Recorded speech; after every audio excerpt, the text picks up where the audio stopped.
اللہ من الشیطان الرجیم بسم اللہ الرحمن الرحیم. ہم پڑھیں گے جناب چیپٹر کو سورہ یوسف. اعوذ باللہ من الشیطان الرجیم بسم اللہ الرحمن الرحیم. وقال الملك انی ارى سبع بقرات سمان یأکلهن سبع عجاف وسبع سنبلات خضر واخر یابسات یا ایها الملأ افتونی فی رؤیای ان کنتم للرؤیا تعبرون. اور کچھ عرصے بعد ایک روز بادشاہ نے کہا کہ میں نے دیکھا 7 گائیں جو موٹی تازہ ہیں کھا رہی ہیں انہیں 7 دبلی گائیں اور 7 سبز خوشے ہیں اور دوسرے 7 سوکھے ہوئے.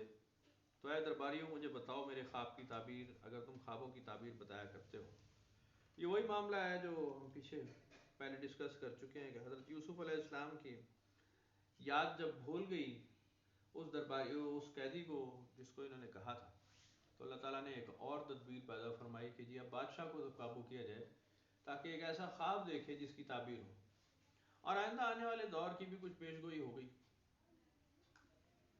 اللہ تعالیٰ کی مرضیاں ہوتی ہیں، وہ کبھی ایسا کرنے پہ قادر ہے، بالکل ایسا ہو سکتا ہے، ایسا امکان ہے کہ لوگوں کو کچھ سچے خواب آ بھی جائیں. اس میں کوئی انوکھی بات نہیں ہے، لیکن یہ ایکسیپشنل کیسز میں ایسا ہوا ہے، یہ کوئی یوزول کیسز میں نہیں ہے کہ جی عام طور پہ ایسا معاملہ آپ سمجھ لیں کہ جی ہر آدمی کے ساتھ ایسا معاملہ ہوتا رہتا ہے.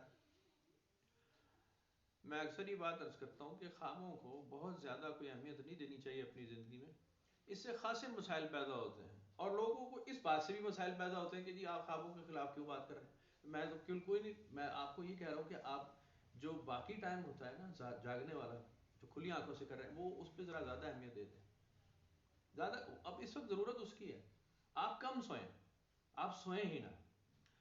کمال کی یار لوگ ہیں، وہ کہتے ہیں کہ جی صبح کے وقت جو خواب دیکھا جائے نا وہ سچا ہوتا ہے. میں کہا خبیثوں صبح کے وقت سو کی رہے ہوتے، یہ تو اٹھنے کا ٹائم ہے، فجر کا ہوتا ہے. یہ صبح کے وقت کے خواب تو بالکل ہی شیطانی ہوئے اس کا مطلب ہے. تو یہ عجیب خیالات ہیں، یہ عجیب باتیں ہیں جو لوگوں نے اتنی پکی کر لی ہیں کہ کچھ لوگ تو اب جیسے استخارہ.com والے ہیں وہ تو زبردستی سوتے ہیں تاکہ ہم سوئیں تو ہمیں رات کو خود نظر آئے یا کچھ خواب میں نظر آئے. دن میں بھی سو جائیں گے، جن کا کوئی استخارہ پھنس گیا ہو نا جس میں نون زیادہ آ جائے تو وہ استخارے والی دعائیں پڑھ کے وہ بیٹھے یہاں پہ بتانے والے اور وہ کہتے ہیں کہ اس کو پڑھ کے سونا ہوا تو وہ سو جاتے ہیں.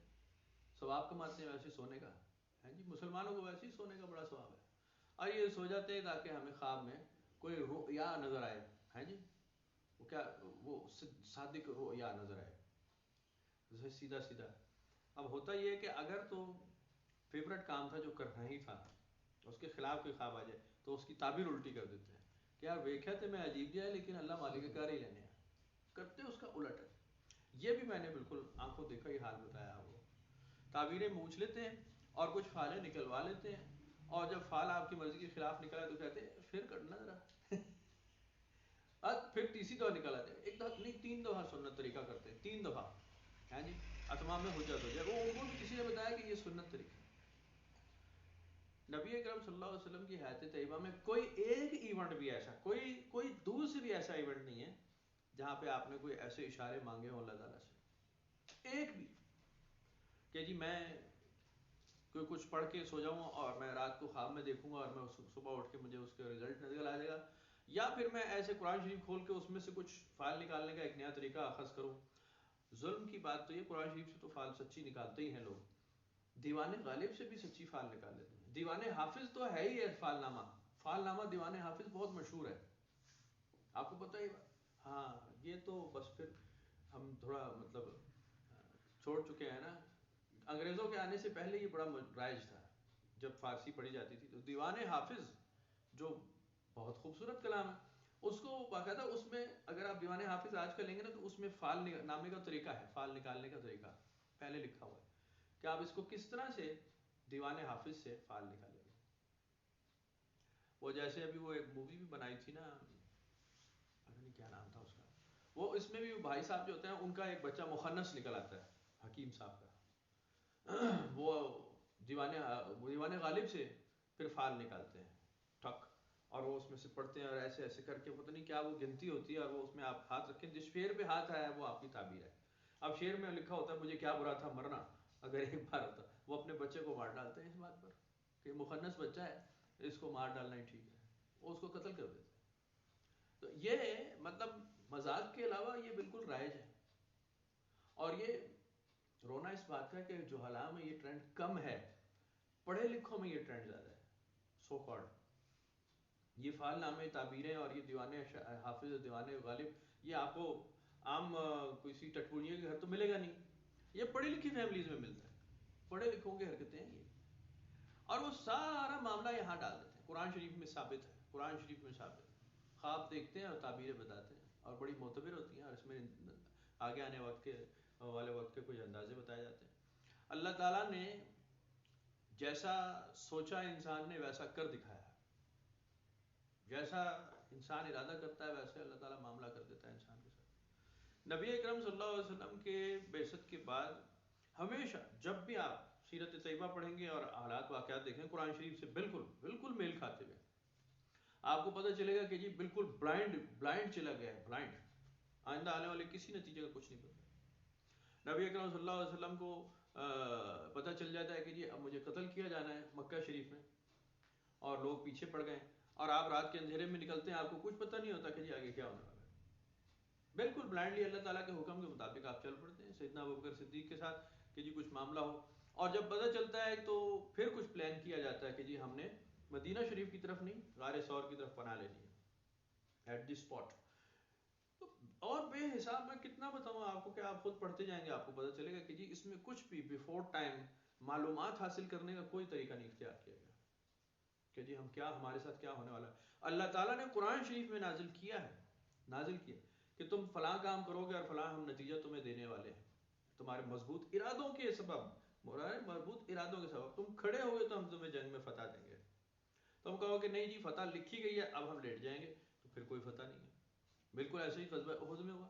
مسلمانوں کو یہ اندازہ ہو گیا کہ جی فتح ہماری ہی ہوتی ہے، اللہ تعالیٰ کے فرشتے آ جاتے، اور انہوں نے حکمت عملی چھوڑ دی، جنگی حکمت عملی چھوڑ دی. نبی اکرم صلی اللہ علیہ وسلم کی بات کو پرائیورٹی نہیں دی. رزلٹ آیا کہ بری طرح سے شکست ہوئی ہے، بہت بری طرح سے، بہت بڑا نقصان ہوا، بڑے بڑے جریح صحابہ کرام کی شہادت ہو گئی. تو یہ اللہ تعالیٰ کا جو طریقہ وہ نبی اکرم صلی اللہ علیہ وسلم سے منسوب ہے صحابہ کرام سے. یہ تو بالکل ایسے بیٹا اس کو چھوڑ دو ذرا علی یہ اس سے لے لو ادھر.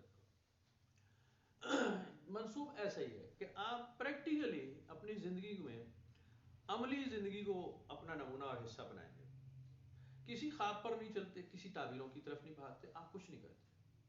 اب یہ باتیں لاکھ بری لگیں لیکن اگر آپ کو چلنا ہے زندگی میں تو آپ کو میں سیدھا راستہ بتا رہا ہوں. یہ سیدھا راستہ، اس میں آپ کو کوئی شک شبہ نہیں، اس میں آپ کو کوئی تخمینے اندازے نہیں لگانے.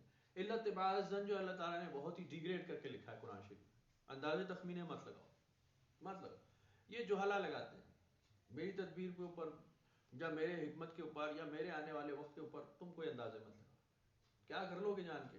پچھلے سبق میں بھی ہم نے پڑھ لیا مستقبل کا حال جان لینے کے بعد بھی تم کیا کر لو گے.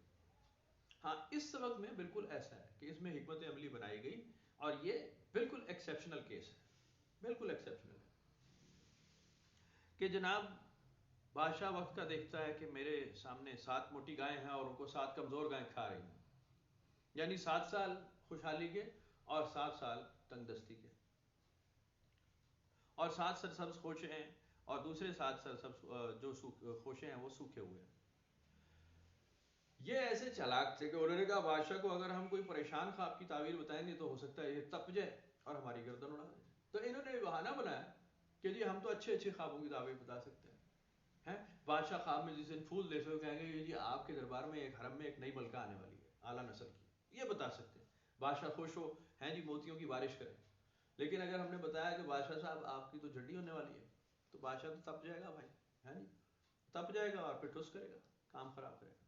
تو انہوں نے کہا جی ہم بتاتے ہی نہیں، ایسے ہی انکار ہی کر دو. وَقَالَ الَّذِي نَجَا مِنْهُمَا وَادَّكَرَ بَعْدَ أُمَّةٍ أَنَا أُنَبِّئُكُمْ بِتَأْوِيلِهِ فَأَرْسِلُونِ. اس وقت وہ شخص جو دربار میں بیٹھ گیا تھا جو کہ بچ گیا تھا قید خانے سے، اس کو یاد آ گیا یوسف علیہ السلام کے متعلق، اور اس نے کہا میں بتا دیتا ہوں. فارسلون مجھے ذرا جانے تو قید خانے تک میں ہو کر آتا ہوں. یوسف ایھا الصدیق افتنا فی سبع بقرات سمان یاکلهن سبع عجاف وسبع سنبلات خضر واخر یابسات لعلی ارجع الی الناس لعلهم یعلمون. یوسف علیہ السلام کے پاس جا کر کہا کہ اے صدیق ہمیں بتائیے اس خواب کی تعبیر کے ساتھ موٹی تازہ گائیں ہیں، کھا رہی ہیں انہیں 7 لاغر گائیں، اور 7 خوشیں ہیں سرسبز اور دوسرے 7 خوشیں ہیں خشک. تو میں آپ کا جواب لے کر واپس جاؤں لوگوں کی طرف کہ شاید وہ آپ کے علم و فضل کو جانیں. قال تزرعون 7 سنین دابا فما حسدتم فذروه في سنبله الا قليلا مما تاكلون. آپ نے فرمایا تم کاشت کرو گے 7 سال تک حسب دستور، تو جو تم کاٹو گے اسے رہنے دینا خوشوں کے اندر، مگر تھوڑا سا ضرورت کے لیے نکال لو جسے تم کھاؤ.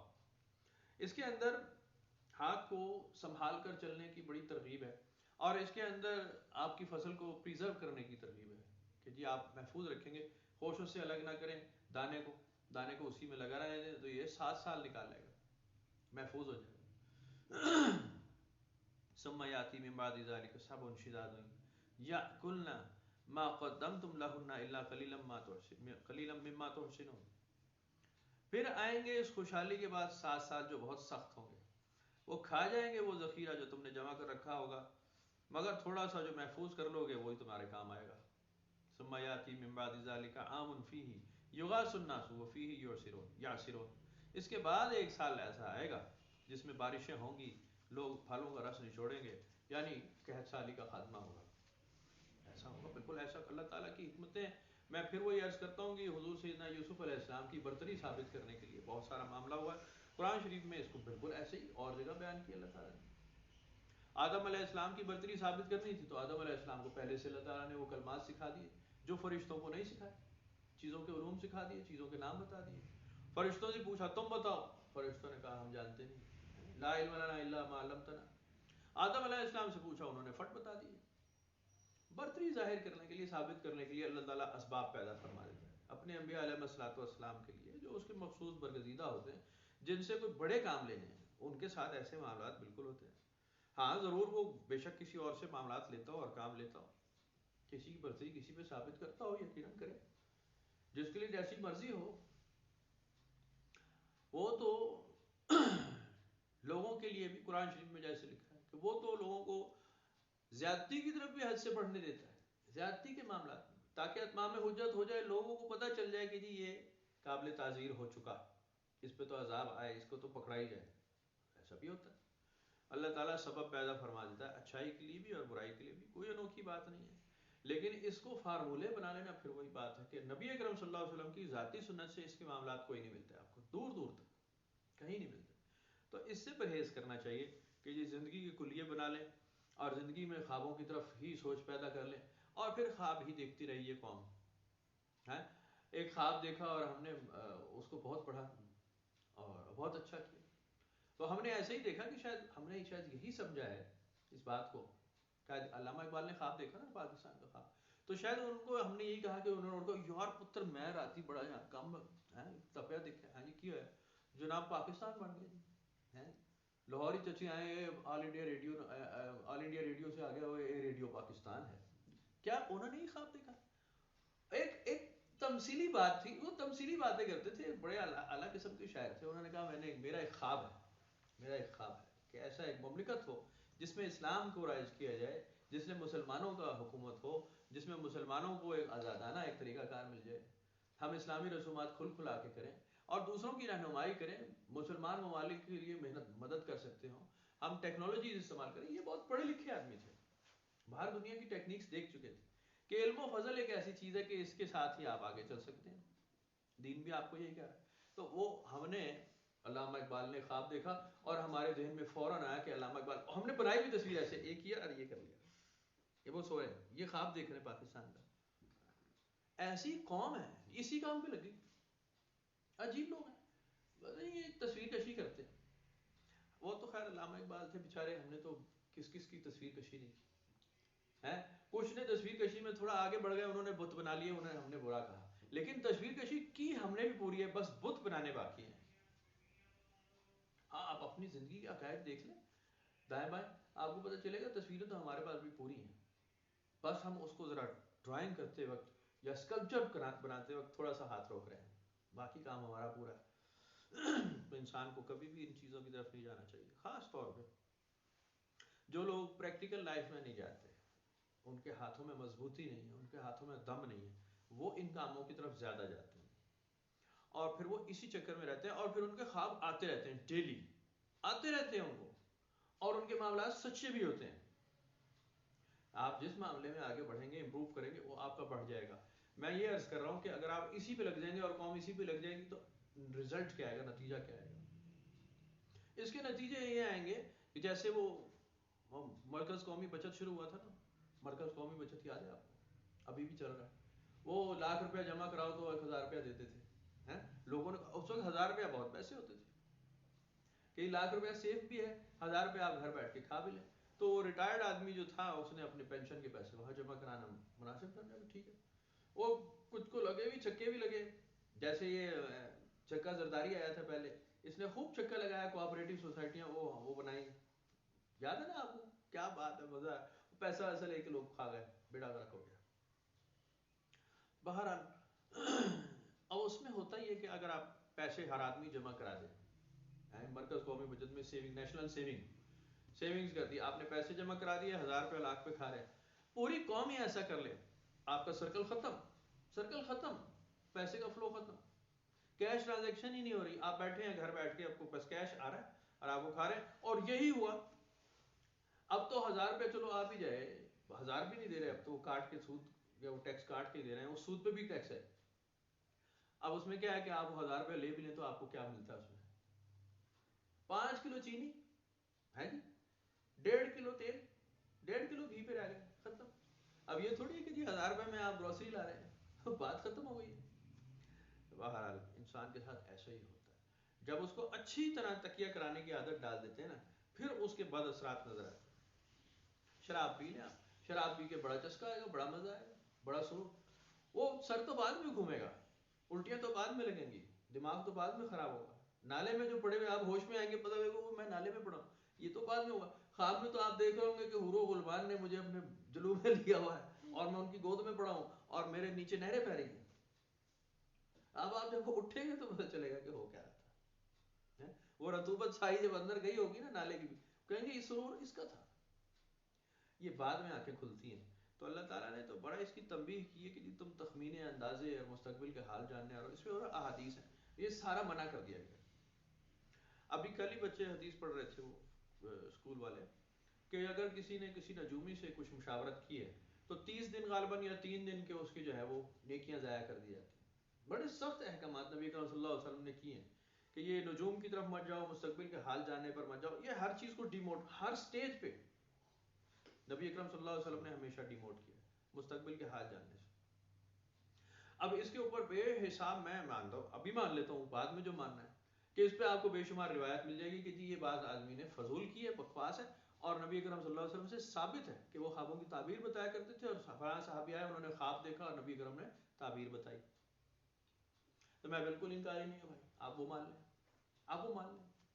آپ مجھے وہ بتائیں کہ حضرت عمر فاروق نے کون سا خواب دیکھا، حضرت علی نے کون سا خواب دیکھا، حضرت ابوبکر صدیق نے کون سا خواب دیکھا، حضرت عائشہ نے کون سا خواب دیکھا، نبی اکرم نے انہیں کون سی تعبیر بتائی؟ وہ حدیث بھی میرے پاس ہے، وہ روایت ہے۔ اور کون سے خواب کی تعبیر میں، کون سی بات کی تعبیر میں کہ جناب جنگ قادسیہ ہو رہی ہے یا روم کے اوپر مارکہ آرائی ہو رہی ہے اور سیدنا عمر سو رہے ہیں اور خواب میں دیکھ رہے ہیں میرے خواب کی تعبیر کیا ہو رہی ہے، یہ کب ہو رہا ہے؟ یہ بھی دکھا دیں۔ یا وہ واقعی تلوار چل رہی ہے، وہ اصلی تلواریں چل رہی ہیں، اصلی نیزے تیر چل رہے ہیں، اصلی شہادتیں ہوئی ہیں، اصل میں ہو رہا ہے یا خواب میں ہو رہا ہے؟ تعبیروں پہ چل رہے ہیں، استخاروں پہ چل رہے ہیں، یا اصل زندگی گزار رہے ہیں؟ توکل علی اللہ ہے، بالکل بالکل کوئی آگے کا ان کو اندازہ نہیں، وہ سیدھا بس قدم اٹھا رہے ہیں اللہ کی مرضی سے، نفع ہے یا نقصان ہے اس پہ کوئی اندازہ نہیں ان کا۔ وہ کہتے ہیں ہم نے اللہ کی مرضی پوری کرنی۔ قرآن شریف میں بھی ایسا لکھا ہے کہ تم یہ بات سوچو گے نتیجے کیا آئیں گے، حکمت کی باتیں ہمیں مت سکھاؤ۔ سورۃ توبہ بھری پڑی ہے اس پہ۔ یہ کہتے ہیں کہ جی اس وقت دشمن زور میں زیادہ ہے اور اگر ہم آگے جاتے ہیں تو ہمیں نقصان ہے، اس وقت تو صلح کر لو یا گھروں میں بیٹھ رہو۔ بڑی واضح پوری ڈائلاگ لکھا ہوا ہے کفار کا، منافقین کا لکھا ہوا۔ تو اللہ تعالیٰ نے بڑا ڈیموٹ کیا انہیں کہ جی تم گھر میں بیٹھ کے جو تخمینے لگا رہے ہو اور تم نے مستقبل کی حال جاننی ہے، یہ نہیں، ہماری مرضی پوری کرو بس، نتیجہ ہمارے ذمہ چھوڑ دو۔ بڑا واضح کئی جگہ موقف ہے۔ تو انسان کے نصیبوں کی بات ہوتی ہے، وہ کیا تعویل لیتا ہے، قرآن شریف سے ہی کیا لے لیتا ہے۔ پڑھتا ہے کتاب کو اللہ کی، اس سے کون سے نتیجے نکالتا ہے؟ آپ کو دونوں نتیجے مل جائیں گے. آپ اپنا کسب حلال کرتے ہیں، آپ اپنے ہاتھوں کو استعمال کرتے ہیں، آپ اپنی تدبیر استعمال کرتے ہیں، آپ اس میں زور لگاتے ہیں، آپ آگے بڑھتے ہیں، آپ سیکھتے ہیں، سمجھتے ہیں. یا پھر آپ بیٹھ رہتے ہیں خانقاہوں میں، غاروں میں، کھوؤں میں بیٹھ جاتے ہیں، بس ٹھیک ہے، تعبیر کرتے ہیں اور تعبیروں کے نتیجے اس میں کوئی شک نہیں ہے. بندگان خدا کی کئی کیٹیگریز ہیں اور یہ ثابت ہے ان سے، لیکن اس کے لیے آپ کو اس مرتبے کا ہونا پڑے گا. کچھ نے بالکل دنیا ترک کی، بالکل دنیا ترک کی، سب کچھ چھوڑا، اللہ کے حضور بیٹھ گئے، بس تدبیر کو بالکل خیر آباد کہا، تقدیر الہی پہ پورا کامل یقین رکھا، جو میرا بھی یقین ہے کہ ہونا یہ چاہیے، بالکل ٹھیک ہے. لیکن آپ ہر چیز میں پھر تقدیر کو لے آئے نا، پھر تدبیر اپنا کہیں بھی استعمال نہیں کرنی. اب سمپل تقدیر پہ آ جائے وہ کر لیں، آپ کے پاس بالکل اللہ کا ساتھ ہے، آپ کا ایمان اتنا ہو. لیکن جب آپ کھاتے ہیں، پیتے ہیں، سوتے ہیں، جاگتے ہیں، شادیاں کرتے ہیں، گھومتے ہیں، پھرتے ہیں، کام ہے، کاروبار ہے، بچے کی محبت ہے، کسی کی نفرت ہے، 1 لاکھ ایک کٹے کھلے ہوئے ہیں، تو پھر عام آدمی سمجھ لیں کہ ہم عام انسان ہیں. ہمیں عام انسانوں کے طریقے پہ رہنا پڑے گا. ہم ایکسیپشنل لوگ نہیں ہیں، ہم کوئی معمور میں اللہ نہیں ہیں، ہم کوئی آسمان سے نازل ہوئے. ہم نے غلطیاں کی ہیں، آئے دن غلطیاں کر دیتے ہیں، بہت بڑی فاش غلطیاں کر دیتے ہیں، بڑے بڑے غلط کام ہو جاتے ہیں. پھر ان کو ہم ٹھیک بھی کر لیتے ہیں، کچھ ہوتے ہیں irreversible، ٹھیک بھی نہیں ہوتے. ہم سے ایسے ہوئے ہیں، ہو رہے ہیں، آگے ہوتے رہیں گے. محتاط ہوتے جا رہے ہیں، وقت کے ساتھ جو آدمی میچور ہو اس سے غلطیاں کم ہوتی ہیں، لیکن ہوتی ہیں. تو آپ کو یہ بات بالکل صاف نشانی ہے کہ ہم عام بندہ بشر ہیں، ہم عام لوگ ہیں، عام لوگوں کی زندگی گزارنی پڑے گی. نہ ہم اس وقت کے بادشاہ ہیں جس کا ذکر ہو رہا ہے، نہ ہم یوسف علیہ السلام بننے کی کوشش کریں، نہ ہم کوئی ولی کامل بننے کی کوشش کریں، نہ ہم برگزیدہ مامور من اللہ بننے کی کوشش کریں. مت کریں بھائی جان، ہے ہی نہیں، بالکل نہیں. جو ہیں سو ہوں، ان کے مرتبے انہیں مبارک ہو، بالکل ٹھیک ہے، بہت اچھا ہے. وہ اپنا حساب دے دیں گے، ہم اپنا حساب دے دیں گے. ایک نارمل گھر میں کام کرنے والی جو گھردار خاتون ہے، جو اپنے بچوں کا پیٹ پالتی ہے، کھانا پکاتی ہے، صفائیاں کرتی ہے، اس سے اللہ تعالیٰ کیا کیا سوال کر لے گا؟ کیا اس سے یہ کہے گا کہ تو نے جمعے کا خطبہ کیوں نہیں دیا؟ کیا یہ اس سے سوال ہوگا؟ کیا پوچھا جائے گا اس سے؟ کیا اس سے یہ کہا جائے گا کہ تیرے رزق حلال میں کوئی کمی رہ گئی تھی، تو نے جا کے باہر کمایا ہی، تو نے پہاڑ نہیں کاٹے، تو نے دودھ کی نہریں نہیں بہائی، تو نے تفسیر ہی نہیں سکھائی لوگوں کو، ہیں جی، علوم و فنون میں تو طاق ہی نہیں ہوئی، کیا پوچھا جائے گا اس کی معلومات کے مطابق؟ تو نے روٹی پکائی کہ جی پکائی. وہ پوچھنے کی ضرورت ہی نہیں پڑے گی، اس کے ہاتھ بتا دیں گے، کام ہاتھ بتا دیتے ہیں، کام کرنے والے ہاتھ اپنا پتہ دے دیتے ہیں، سوال کی گنجائش ہی نہیں رہتی، ضرورت ہی نہیں رہتی، خود بخود آپ کا گیٹ اپ بتا دیتا ہے. یہ ہمارے گھروں میں مائیاں بٹکیاں سب کے گھروں میں، آپ نے ان کو کبھی ہانڈی پکاتے اگر دیکھا ہو، اور اگر آپ جا کے اب دیکھیں تو آپ کب دیکھتے ہیں کہ جی یہ ناپ تول کے ساتھ مرچ مسالے ڈال رہے ہیں؟ روٹی پکاتے وقت کوئی اسکیل لیا ہوا ہے، گول کر رہے ہیں؟ ابھی ہے، بس سیدھا سیدھا ہاتھ چل رہا ہے، روٹی گول ہو رہی ہے، بس ہانڈی پک رہی ہے، اندازے سے نمک ڈالا، مرچ ڈالی، ہانڈی تیار ہے، کوئی مسئلہ نہیں اس میں، گھی تیل پورا برابر. یہ ہے تجربہ، یہ ہے ہاتھ کا ہنر، آپ کے ہاتھ بتا دیتے ہیں. اب وہ ہاتھ درشنی ہاتھ نہیں ہوں گے، ان کے ہاتھ میں ایک بزرگی ہوگی، ان کے ہاتھ میں وہ سلوٹیں ہوں گی، وہ اجلے ہاتھ نہیں ہوں گے، رنگ لگے، پینٹ ہوئے، چمک دمک، بندہ دیکھے کہیں یار کیا بات ہے، کیا خوبصورتی ہے. اب وہ والا ہاتھ تو نہیں ملے گا. ہاں وہ والا چاہیے تو پھر آپ کو کھئی مریں گے، پھر وہ خوابوں کی تعبیر والے ہاتھ ہوں گے، وہ بیٹھے رہیں گے، ہیں جی، میک اپ کر کے ایسے بیٹھے ہیں جی، سجی دلہن بیٹھی رہے تو بیٹھی رہے، ٹھیک ہے. تو ایسا ہی ہوتا ہے، یہ جو کام کرنے والے ہاتھ، محنت والے ہاتھ، اس کا ہی اجر ہے اللہ کے حضور. قرآن شریف میں اور احادیث میں تو بہت بڑی پڑی ہے نا، محنت کرنے والوں کے اوپر بہت، جو اپنے ہاتھوں سے کام کر لیتے ہیں، ان سے وہی سوال کیا جاتا ہے. آپ نے وہ مشہور روایت سنی ہوگی اور ہم نے کئی بار دہرائی ہے کہ ایک صحابی نبی کرم صلی اللہ علیہ وسلم کے پاس آتے ہیں اور اپنی تنگ دستی کا سوال کرتے ہیں کہ جی میرا بہت تنگ دست. آپ انہیں یہ ہرگز نہیں کہتے کہ پہلے 4 کلمے سناؤ، دعائے قنوت سناؤ، قرآن شریف کتنا یاد کر لیا سناؤ. کوئی ایسا سوال ملتا ہے آپ کو اس روایت میں؟ کوئی سوال نہیں ملتا. آپ کہتے ہیں اپنے گھر سے کچھ لے آؤ، تمہارے گھر کچھ تو ہوگا. وہ بڑے استفسار کے بعد کہتے ہیں ایک کمبل ہے جو آدھا اوڑھتا ہوں اور آدھا بچھاتا ہوں. فرماتے ہیں یہی لے آؤ, یہی چاہیے. کمبل لے آتے ہیں, نبی اکرم صلی اللہ علیہ وسلم کمبل لیتے ہیں, کہتے ہیں میں یہ کمبل بیچ رہا ہوں, بھائی کوئی خریدتا ہے؟ یہ صحابی بول پڑتے ہیں جی ایک ہی تو ہے, یہ بھی بیچ رہے ہیں. کہ ہاں ذرا ٹھہر جاؤ, 1 درہم کی بات ہوتی ہے, پھر 2 درہم میں سودا ہو جاتا ہے, 2 درہم میں وہ کمبل خرید لیا جاتا ہے. اب وہ کمبل کسی کام کا نہیں ہے, لیکن چونکہ جو وہ آپ پڑھ رہے ہیں کہ جی تدبیر کی جاتی ہے, نظام کیا جاتا ہے. اب اس کے اندر انہیں 1 درہم دیا جاتا ہے کہ جاؤ اس سے اپنے گھر والوں کے لیے کچھ کھانے پینے کو لے جاؤ, اور دوسرا درہم لو اس سے کلہاڑی لے آؤ. کلہاڑی لائی جاتی ہے, نبی اکرم صلی اللہ علیہ وسلم اپنے دستے مبارک سے اس میں لکڑی ٹھونک دیتے ہیں, جاؤ اب اس سے لکڑیاں کاٹو, اپنے گھر کا گزارا چلاؤ. صحیح روایت ہے, بہت مشہور ہے. اب کہیں کہ جی کون سی کتاب میں, تو میرے پاس کتاب کا حوالہ نہیں بھائی. میں پہلے بتا دوں کہ پوچھ رہے ہوتے ہیں کہ جی آپ نے جو بات کی تھی وہ کسی کتاب میں, تو بھائی جان کسی کتاب میں نہیں, میں نے بڑھ ماری ہے, ختم ہوگی بات. میں آپ کو مثال سنا رہا ہوں. بات اتنی ہے کہ نبی اکرم صلی اللہ علیہ وسلم کی حیات طیبہ میں ایسے معاملات بھرے پڑے, آپ اس میں محنت کرنے کا حکم دے رہے ہیں, آپ اس میں ہاتھ پھیلانے والے کو روک رہے ہیں کہ جی کوئی اندازے نہیں لگانے, کوئی اچھے وقت کے لیے تم بیٹھے نہ رہو کہ جی میں بالکل کوئی فینٹیسی, کوئی پڑھائی بتا دیں, کوئی صورت بتا دیں, یوں پڑھ کے پھونکا رزق میں برکت ہوگی, کاروبار میں ترقی کے لیے کوئی نقش لکھ کے دے دیتے, یا اپنے گھر پہ چپکا دے. کوئی ایونٹ نہیں ہے, دور تک نہیں ہے. کوئی ایسی بات نہیں کی جائے جو امپریکٹیکل ہو, جو فطرت کے خلاف ہو, جو پریکٹیکل لائف کے خلاف ہو, جس میں ٹیک اور تکیے موجود ہوں, جس میں بودے سہارے موجود ہوں کہ جی وقتی طور پہ کام سراؤ بس ٹھیک ہے, باقی دیکھی جائے گی. ایک ایونٹ حضور پاک صلی اللہ علیہ وسلم کی حیات طیبہ میں آپ کو نہیں ملتا جس میں وقتی طور پہ کوئی سہارا دے دیا گیا, کوئی ٹیک لگائی گئی. ہمیشہ آپ کو لانگ ٹرم ایشوز ملتے ہیں, لانگ ٹرم اس کے سولوشنز ملتے ہیں, آفاقی بات ملتی ہے ہمیشہ, بہت زبردست, بہت عالی شان. تو یہی ہمارے لیے سیکھ ہے, یہی سیکھ ہے. اور آپ پورا قرآن شریف پڑھیں گے آپ کو یہی بات ملے گی کہ یہ ابھی ٹیمپریری کوئی بات نہیں ہو رہی کہ جی وقت گزارو بس. ابھی آپ کو ایک آفاقی سبق دیا جا رہا ہے کہ آپ کو آپ کی تربیت کا معاملہ ہے, تربیت پوری آپ کو جنریشنز آگے لے کے چلنی ہے. انسان کی ترویج ہو رہی ہے, تمہارے ہاتھ میں دے دی ہے انسان کی ترویج.